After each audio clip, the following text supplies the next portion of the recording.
안녕하세요. 창업이지 김수림 본부장입니다. 오늘은 많은 예비 창업자 분들께서 계약 도장을 찍기 전 반드시 체크해야 하는 리스트에 대한 이야기를 하려 합니다. 새로운 창업을 하기 전 기대감과 설렘도 있겠지만 불안감도 분명 존재할 수밖에 없습니다. 적은 돈을 투자하는 것이 아니라 대부분의 예비 창업자 분들께서 가진 재산의 대부분을 투자해서 창업하는 경우가 많기 때문인데요. 그 불안감을 조금이라도 해소하고자 반드시 체크해야 하는 4가지에 대해 말씀드리겠습니다. 먼저 첫 번째, 유동인구에 속지 말자. 창업을 준비하다 보면 유동인구가 많은 곳에 가야 한다, 매장 앞에 다니는 사람이 많아야 한다는 말을 많이 듣습니다. 하지만 유동인구가 많은데 장사가 안 되는 경우가 상당히 많습니다. 그 차이는 무엇일까요? 소비자들이 식사하는 곳은 정해져 있습니다. 유동인구가 많다 하여도 사람들은 머물지 않는 곳에서는 소비를 하지 않습니다. 예를 들어 어디를 갈 때 출발하는 곳에서 식사하는 것이 아니라 도착하는 곳에서 식사를 하게 되어 있습니다. 같은 곳에 창업을 하더라도 사람들이 내리는 곳에서 창업을 할지 타는 곳에서 창업을 할지 잘 확인해야 합니다. 두 번째, 매출에 속지 말자. 창업하기 전 성공할지 안 할지 판단하기 위해선 같은 브랜드나 업종의 평균 매출 확인이 필요합니다.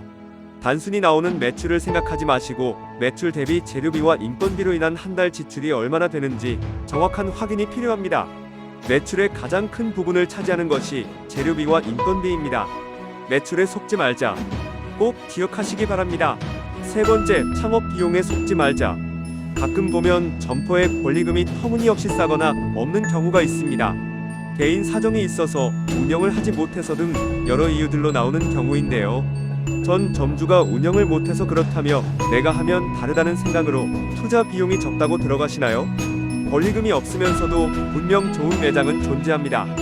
하지만 왜 권리금이 없는지, 매출 대비 터무니없이 높은 월세라든가 고정 지출 등 세밀하게 알아보셔야 합니다.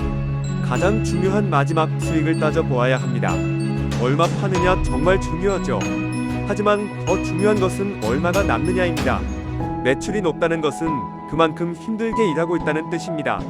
그만큼 높은 노동 강도가 필수적으로 따라오죠. 그런데 그만큼 힘들게 일해서 남는 게 없다면 이 좋은 개살구에 불과합니다. 인건비와 임대료, 배달 매장이라면 배달료까지 다 따져서 지출 내역을 토대로 그 매장의 수익성을 보고 투자하시기를 권합니다.